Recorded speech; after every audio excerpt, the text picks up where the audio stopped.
নমস্কার, আমি তুলি। প্রত্যেক শ্রোতা বন্ধুকে স্বাগত জানাই তুলির সাহিত্য সম্ভার চ্যানেলে। তুলির সাহিত্য সম্ভারের আজকের নিবেদন জলধর সেনের কাঙালির ঠাকুর। প্রত্যেক শ্রোতা বন্ধুর কাছে আমার অনুরোধ, আপনারা পুরো উপস্থাপনাটা শুনে জানাবেন আমার উপস্থাপনা আপনাদের কেমন লাগছে। জ্যৈষ্ঠ মাসের মাঝামাঝি একজন জগন্নাথ দেবের পাণ্ডা আমাদের গ্রামে আসিয়া উপস্থিত হইলেন। আমাদের সোনাপুর গ্রামখানি খুব বড় নহে, বড় মানুষের বাসও তেমন বেশি নহে।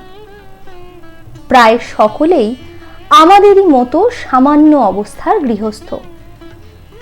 তাই প্রতি বৎসরই পাণ্ডা ঠাকুরের শুভাগমন হয় না।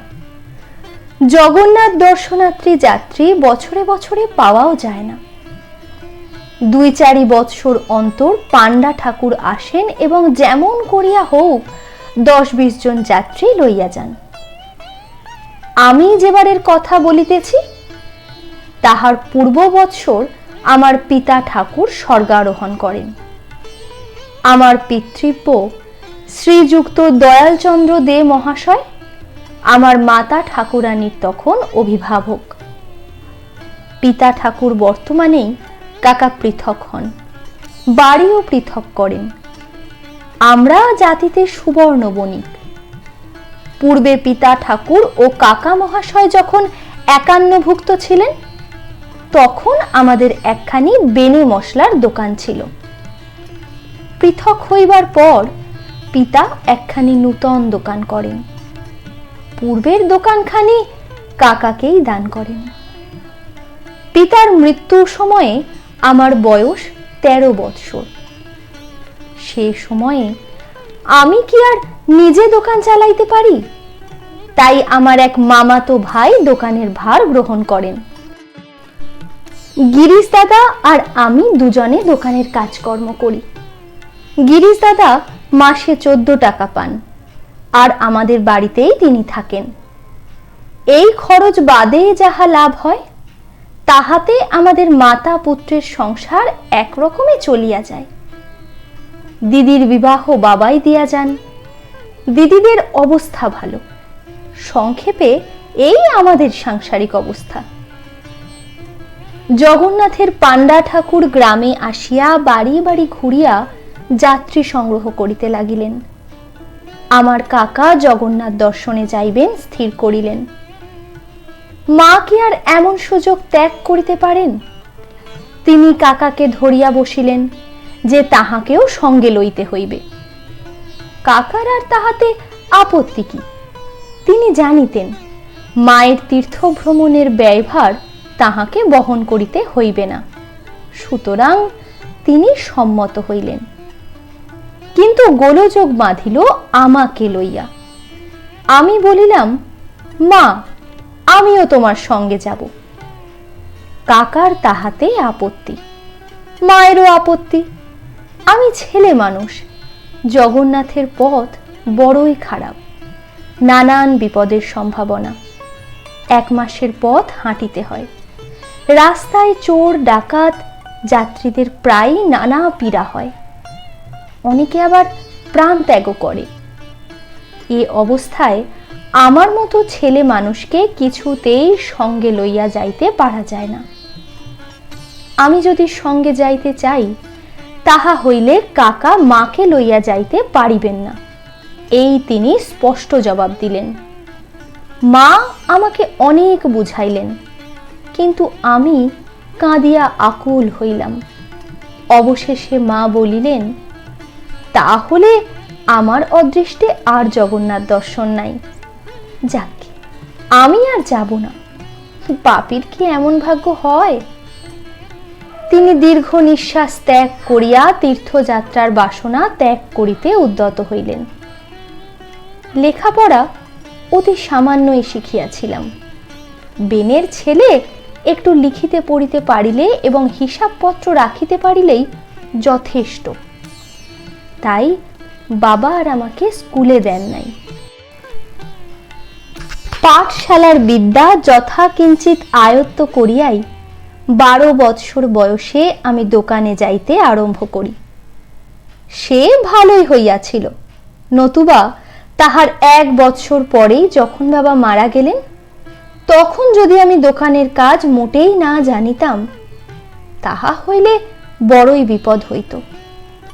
তা লেখাপড়া জানি আর নাই জানি, বিদ্যা নাই থাকুক, মায়ের দীর্ঘ নিঃশ্বাস আমার সেই 14 বৎসর বয়সেই বুকে বড় বাজিল।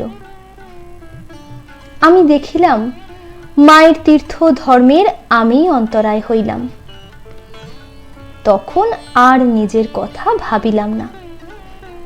মায়ের তীর্থ ধর্মে বাধা দিব না, এই কথা আমার মনে হইল। আমি মাকে বলিলাম, আমি তোমার সঙ্গে যাব না মা, তুমি একলাই কাকার সঙ্গে যাও, আমি আর গিরিশ দাদা বাড়িতে বেশ থাকতে পারবো। আর কতদিনই বা, বড় বেশি হলে 1-2 মাস। কেমন মা? মা বলিলেন, তা বই কি, 2 মাস তোরা 2 ভাই তোর কাকিমার কাছে থাকিস, কোনো কষ্ট হবে না। ছোট বউ এতে অসম্মত হবে না, কি বলো ঠাকুরপো? কাকা বলিলেন, তার আর কথা কি, তুমি তো জানো বড় বউ, আমি কি আর ইচ্ছে করে পৃথক হয়েছিলাম? দাদাই জোর করে পৃথক করে দিলেন, বললেন যে দিনকাল পড়েছে তাতে পৃথক হলেই মনের মিল থাকবে, তাই তো পৃথক হয়েছিলাম। আমার কি আর ইচ্ছে ছিল? তারপর দাদা মারা গেলেও তো তোমাকে বলেছিলাম, আর কেন 2 দোকান এক করে ফেলে একসঙ্গে থাকি। তখন তোমার ভাই তো তাতে বাধা দিলেন। যাক সে কথা, সুবেশ আর গিরিশ আমার ওখানেই থাকবে।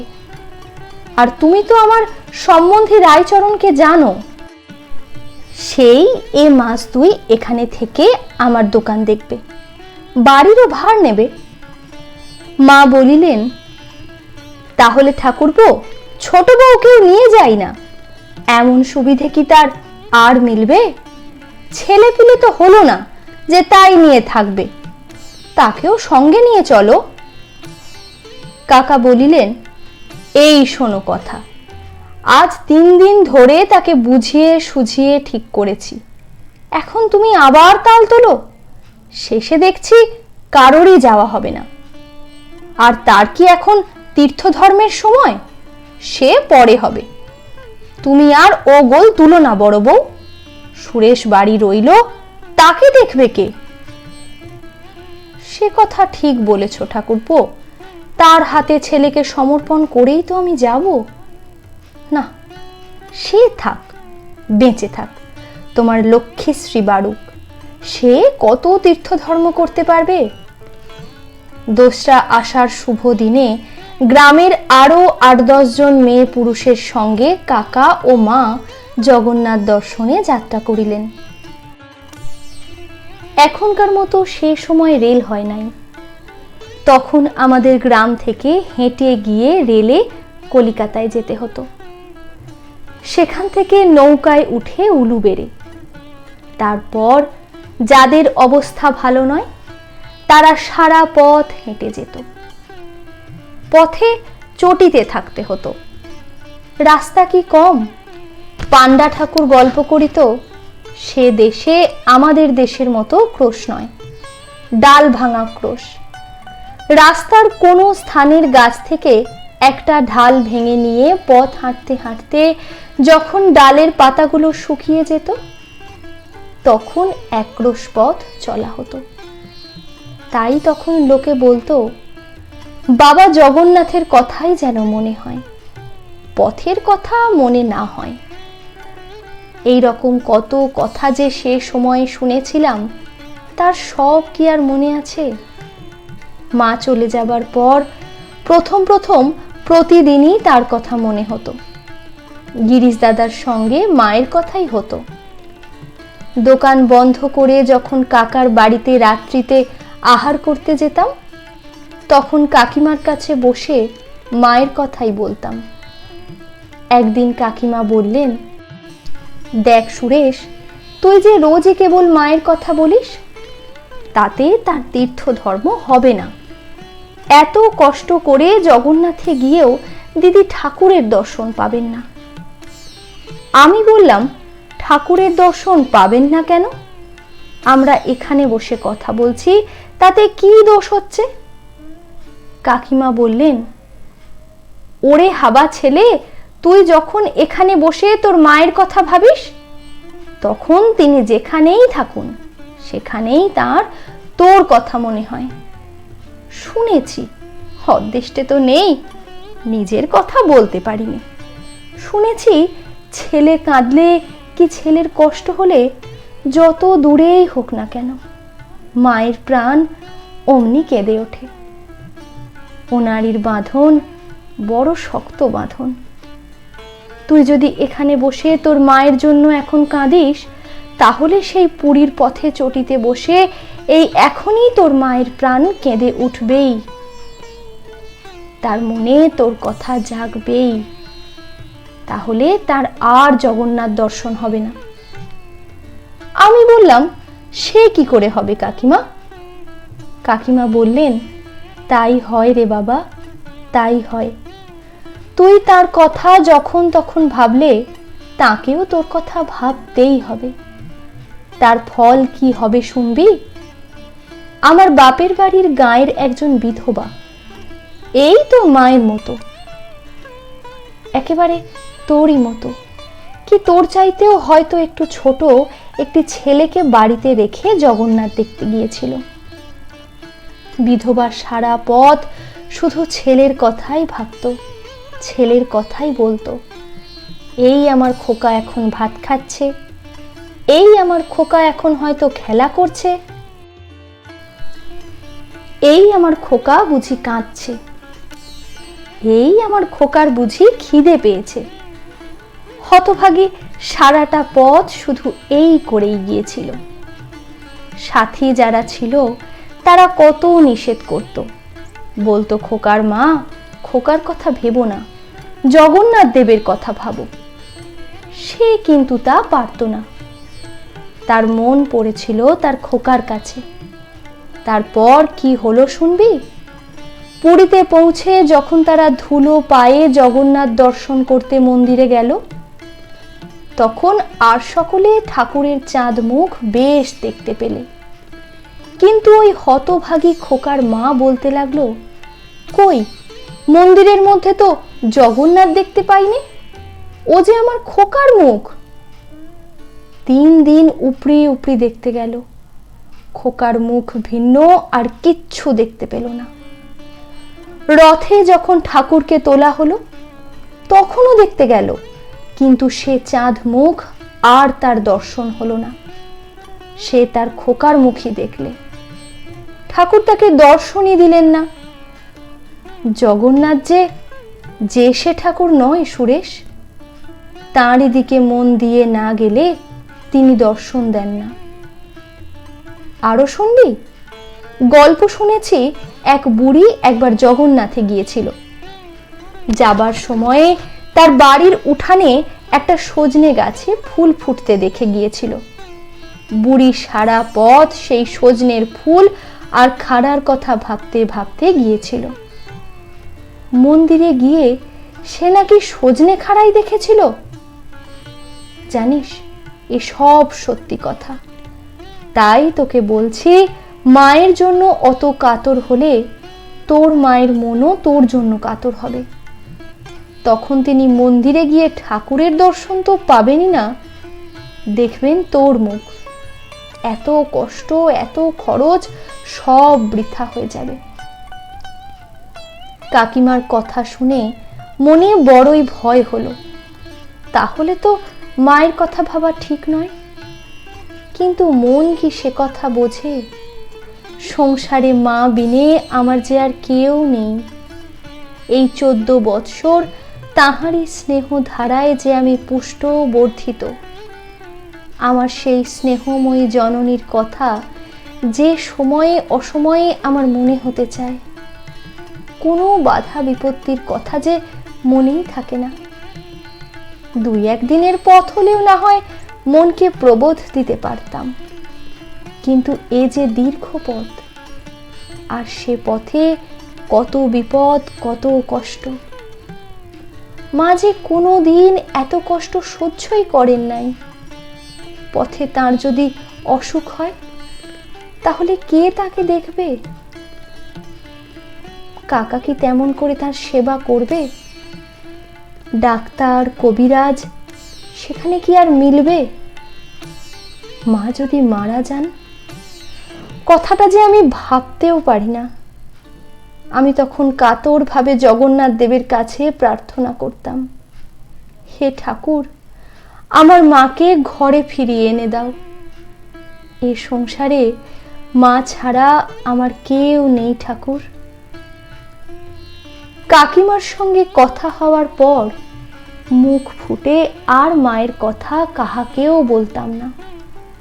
তার ফল এই হতো যে মনে সর্বদাই তার কথা উঠত।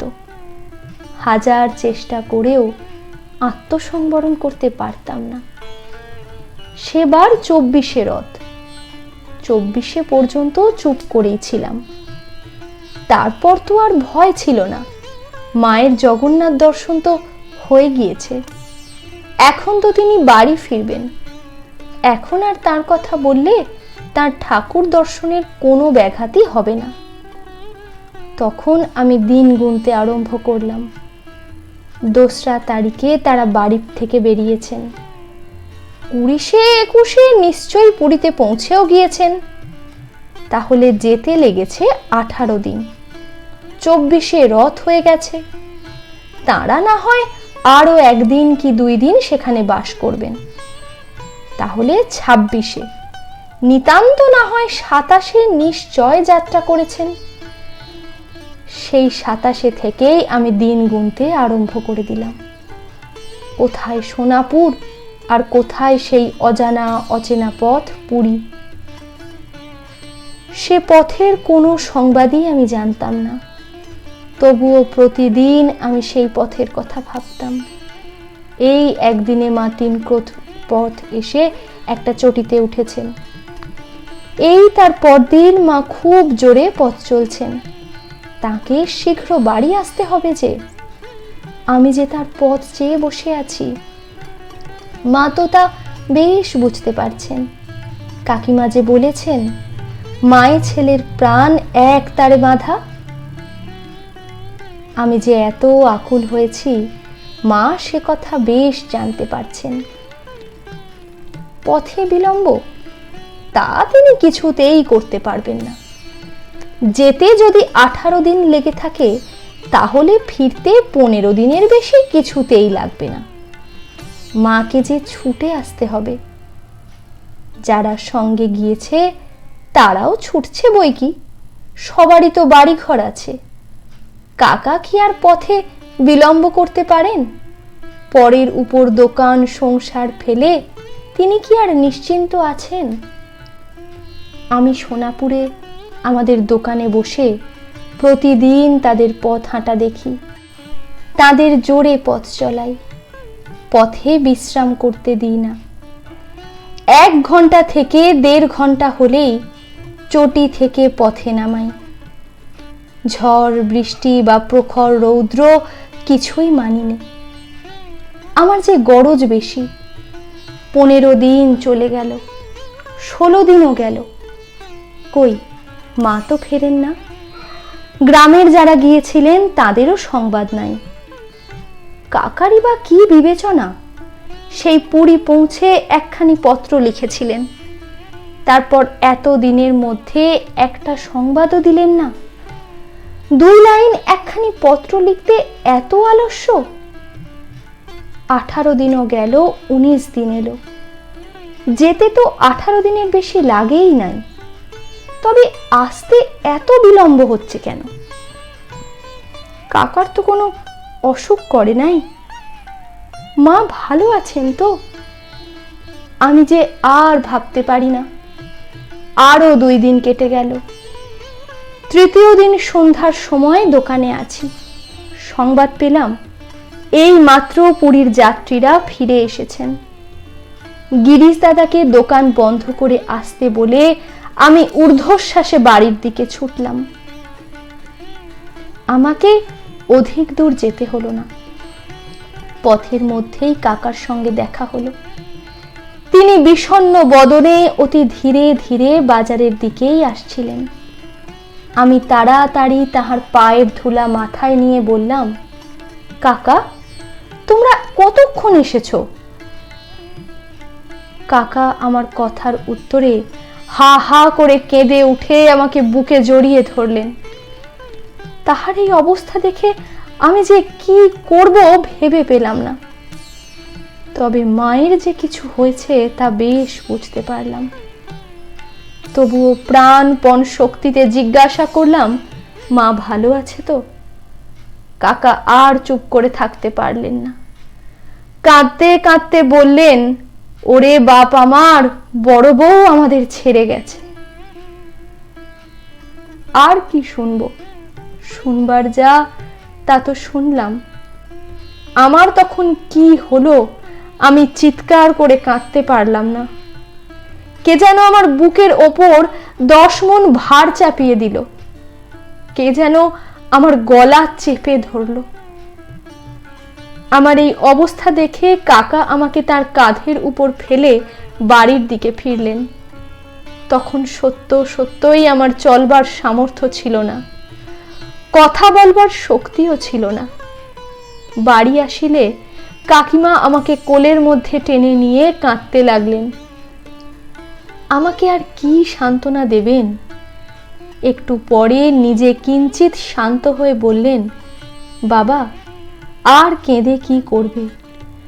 জগন্নাথ তাকে টেনেছিলেন, তাই তিনি চলে গেছেন। তুমি তো সবই বোঝো বাবা, তোমাকে আর কি বলবো? হায় হায়, বিদেশ বিভুঁইয়ে কেমন করেই তার প্রাণটা বেরিয়ে গিয়েছে। তখনও কান্না থামে না। আমার শরীরের সব শুকিয়ে গিয়েছে, চোখে জল আসবে কোথা থেকে? রাত্রিতে কাকার মুখে যা শুনলাম তার সংক্ষেপ কথা এই যে, সেখানে ফিরিবার সময় কোনো একটা চটিতে এসে মায়ের ওলা ওঠা হয়। সেখানে আর ডাক্তার কবিরাজ কোথায় পাওয়া যাবে? চটিওয়ালা ঘর থেকে তাড়িয়ে দিতে চায়। সঙ্গীরা অন্য চটিতে চলে গেল। চটিওয়ালাকে বেশি পয়সা দিয়ে কাকা সারা রাত্রি মায়ের সেবা করলেন। কিছুতেই কিচ্ছু হলো না। একেবারে সাক্ষাৎ কাল এসে ধরেছিল। ভোরের বেলায় মার দেহত্যাগ হলে কাকা প্রায় 30 টাকা খরচ করে অনেক কষ্টে লোকজন ডেকে মায়ের সৎকার করেছিলেন। সঙ্গী যাত্রীরা ভোরেই সে চটি ছেড়ে এগিয়ে গিয়েছিল। কাকা অনেক কষ্টে এসে তাদের সঙ্গ পান। এই 7ই শ্রাবণের কথা। যেদিন কাকা বাড়ি এসেছিলেন সেদিন 15ই শ্রাবণ। 8 দিন হইল মা দেহত্যাগ করেছেন। সব মিটে গেল। বাবা গেলেন, মা ছিলেন, তিনিও গেলেন। 14 বৎসর বয়সে আমি একেবারে অনাথ হলাম। আপনার বলতে এক দিদি, সেও তো পরের ঘরে। কাকাই কর্তা হয়ে মায়ের শ্রাদ্ধের আয়োজন করতে লাগলেন। দিদিকে তার শ্বশুর বাড়ি থেকে নিয়ে এলেন। বড় মামা ও মামিকে আনা হলো। যেখানে যে কুটুম্ব ছিল সকলকেই সংবাদ দেওয়া হলো। এই যে আমার জীবনের শেষ কাজ। কাকা মায়ের শ্রাদ্ধের খরচপত্র একটু কম করতে চেয়েছিলেন, কিন্তু আমার ভগিনী ও ভগিনীপতি তাতে সম্মত হলেন না। মায়ের বাক্সে কিছু টাকা পাওয়া গেল, কিন্তু সে খুব বেশি নয়, মোটে 800 টাকা। দিদি বললেন, 800 টাকা? সে হতেই পারে না। আমি বাবার শ্রাদ্ধের সময় নিজের চোখে দেখে গিয়েছি নগদ প্রায় 2500 টাকা ছিল। এরপর কিছু লগ্নিও ছিল।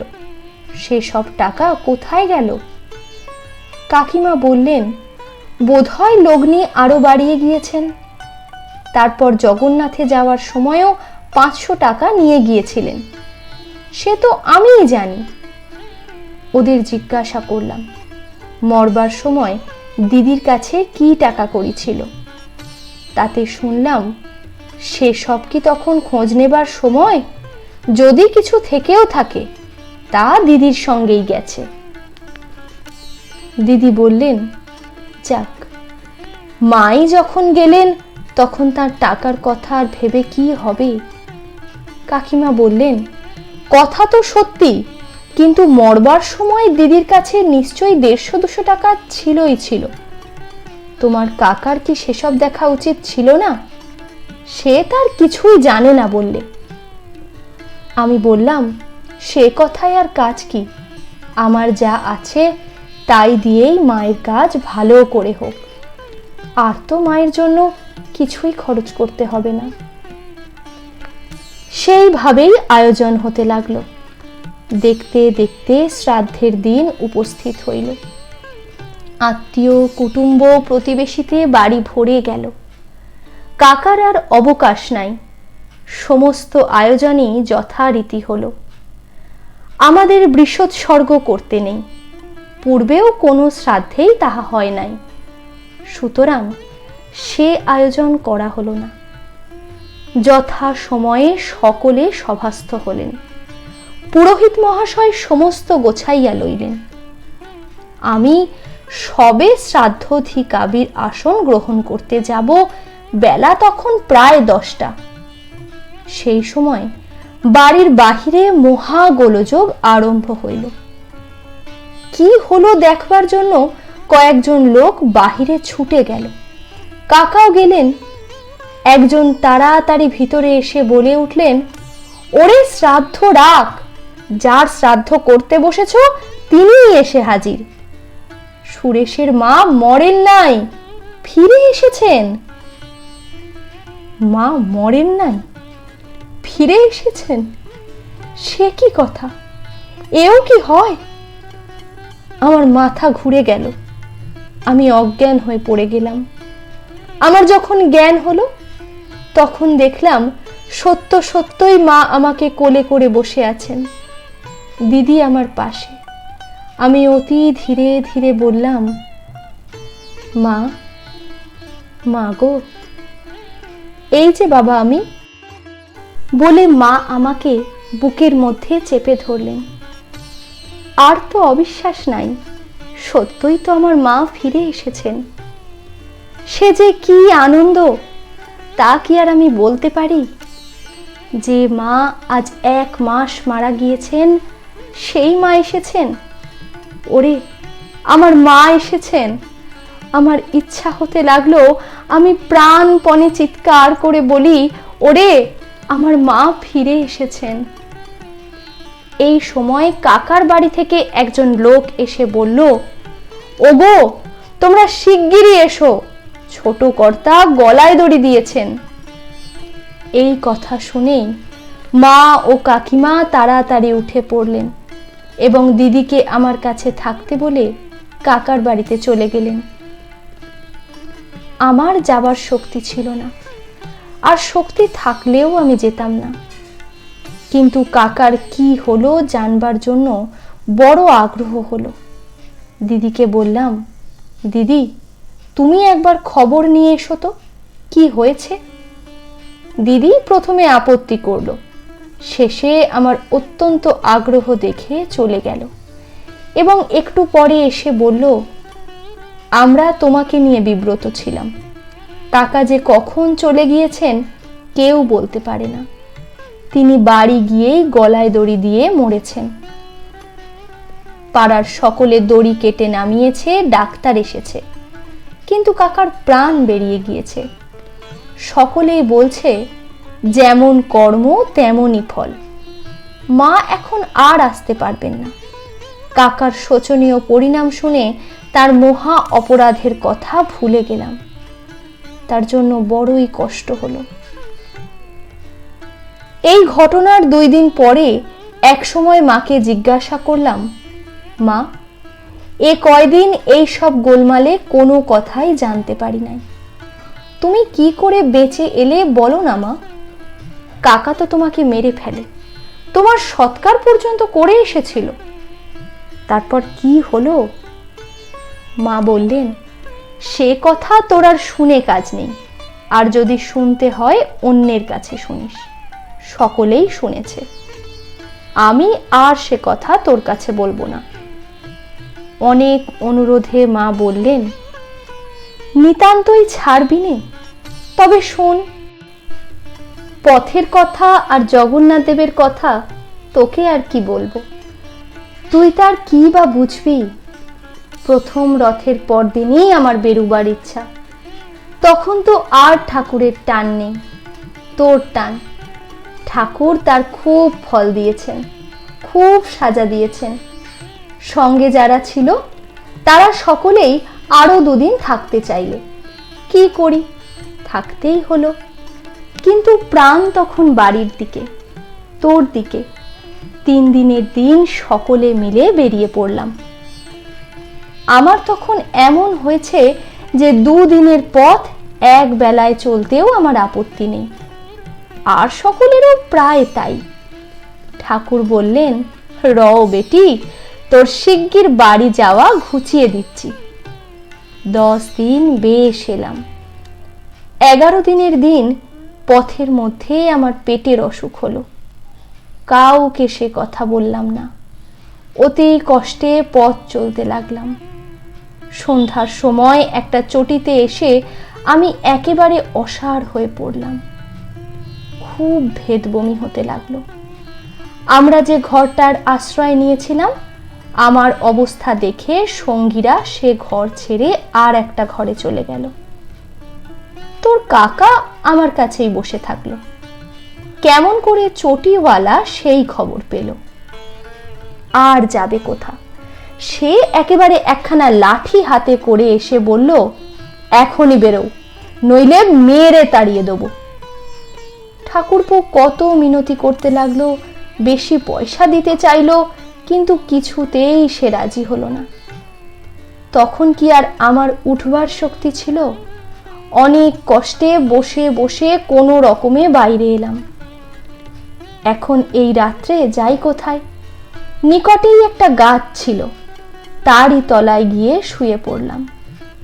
ক্রমেই আমার মনে হতে লাগলো আমার হাত পা যেন অবশ হয়ে আসছে। তখন আর কথা বলবার শক্তি নেই। তোর কাকা আমাকে সেই অবস্থায় একলা ফেলে চটিতে গেল। সেখানে কি হলো জানি নে, একটু পরেই দেখি সকলে চটি থেকে সেই রাত্রেই বেরিয়ে পড়ল। বুঝলাম আমাকে এই গাছতলায় একলা ফেলে রেখে সাথীরা সবাই পালাচ্ছে। তখনও কিন্তু মনে হয় নাই ঠাকুরপোও চলে যাবে। সে কি কখনো হয়?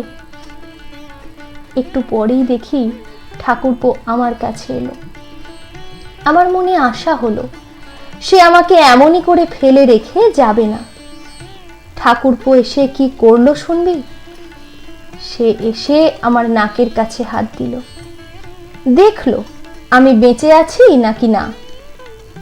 তারপর আমার কোমরে যে টাকার গোঁজাটা বাঁধা ছিল সেইটে টেনে খুলে নিল।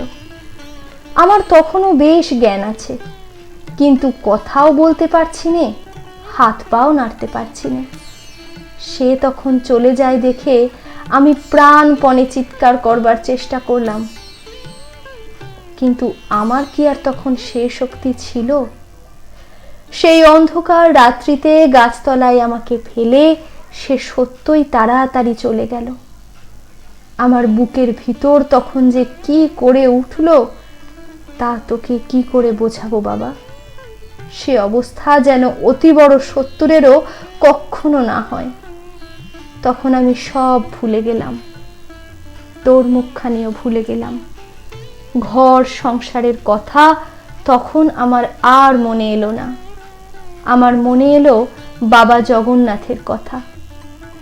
আমি তখন মনে মনে তাকেই ডাকতে লাগলাম, তারই পায়ে মন ঢেলে দিলাম। ক্রমে ক্রমে আমার যেন কি হলো, আমার চোখের সম্মুখে সব আঁধার হয়ে আসতে লাগলো। কিন্তু মনের মধ্যে, ওরে আমার বুকের মধ্যে তখন দেখতে পেলাম ঠাকুরের সেই মুখখানি। তারপর যে কি হলো তা জানিনি।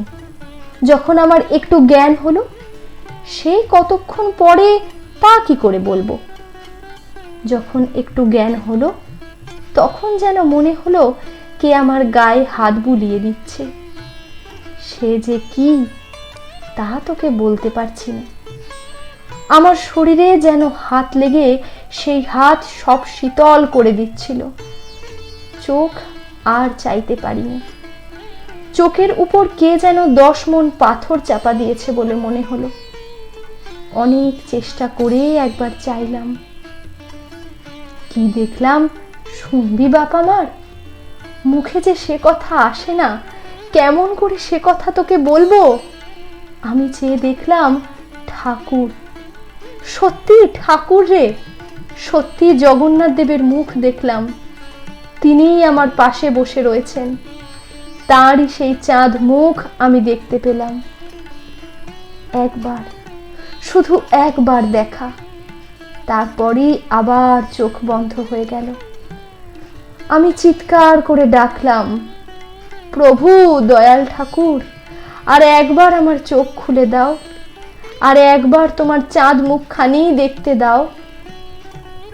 তারপর আর আমি চোখ খুলব না, আর আমি কিছুই চাইব না।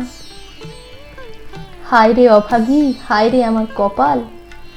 ঠাকুরের আর দয়া হলো না, আমার চোখ আর খুলল না। কিন্তু তখনও সেই শীতল হাত আমার গায়ে রয়েছে। আমার তখন মুখ শুকিয়ে গিয়েছিল। আমি অতি ধীরে বললাম, একটু জল। সুরেশ, বাবা আমার, ভালো করে শোন। সত্যি আমার মুখে কে জল দিল। সে তো জল নয়, সে চরণামৃত। তেমন জল তো কখনো খাইনি। কি যে তার গন্ধ, আর কি যে তার স্বাদ। সে অমৃত রে বাপ, সে অমৃত। আমার সকল জ্বালা যন্ত্রণা যেন দূর হয়ে গেল। এ স্বপন নয় বাবা, সত্যি কথা। আমার শরীর যেন জুড়িয়ে গেল, আমার রোগ যেন পালিয়ে গেল। যাকে সন্ধ্যার পর সকলে মরা মনে করে ফেলে গিয়েছিল, সে যে ভালো হয়ে গেল। হঠাৎ গাছের উপর একটা পাখি ডেকে উঠল। সেই ডাকে আমার বুকে যেন বল এলো। আমার চোখ খুলে গেল। আমি চেয়ে দেখি ভোর হয়ে গেছে। পথ দিয়ে যাত্রীরা সব যাচ্ছে, কিন্তু আমার কাছে তো কেউ নেই। সেই গাছতলায় আমি একলা শুয়ে আছি। শরীরে কোনো যন্ত্রণা নেই। রাত্রে যে মরতে বসেছিলাম তেমন বোধও হলো না। আমার যে অসুখ হয়েছিল তার চিহ্ন মাত্রও নেই।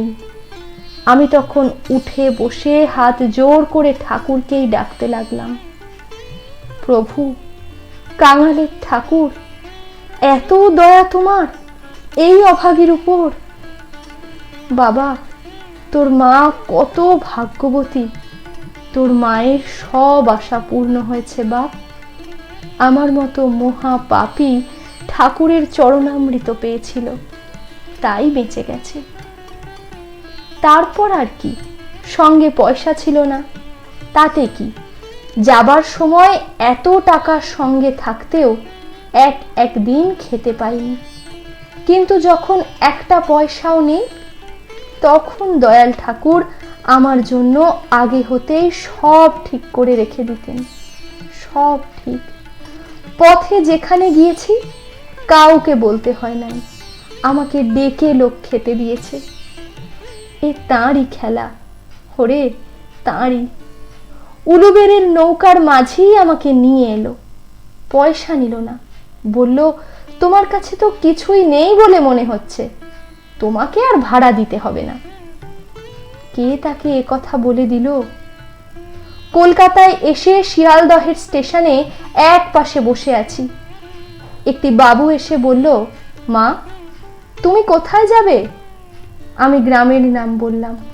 সে বলল, এখানে বসে কেন, টিকিট কিনলে না? আমি কোনো উত্তর দিলাম না। বাবুটি কি ভেবে চলে গেল। একটু পরে এসেই আমাকে একখানি টিকিট দিয়ে বলল, এসো মা, তোমাকে গাড়িতে তুলে দিচ্ছি। এসবই তাঁরই খেলা রে, তাঁরই খেলা। পথে যারা খেতে দিয়েছিল, উলুবেড়ের সেই নৌকার মাঝি আর স্টেশনের সেই বাবু, এরা সব আমার সেই কাঙালের ঠাকুর। ঠাকুরই এই সব বেশ ধরে আমাকে তোর কাছে এনে দিয়ে গেলেন। বাবা, একটা কথা তোকে বলি, কোনোদিন মানুষের দিকে চাসনি। যখনই বিপদে পড়বি, আমার সেই কাঙালের ঠাকুরকে ডাকিস, তোর কোনো অভাব থাকবে না। তোকে আজ আমার ঠাকুরের চরণে নিবেদন করে দিই। এই বলিয়া মা আমাকে বুকের মধ্যে জড়াইয়া ধরিলেন। আমার বেশ মনে হইল কোনো এক দেবতা আমাকে বুকে করে নিলেন। মায়ের রথযাত্রার ফলে আমার জীবনযাত্রার পথ ঠিক হয়ে গেল। সেই 14 বৎসর বয়সেই আমি পথ পেয়েছিলাম। সে কথা আজ নয়, আর একদিন।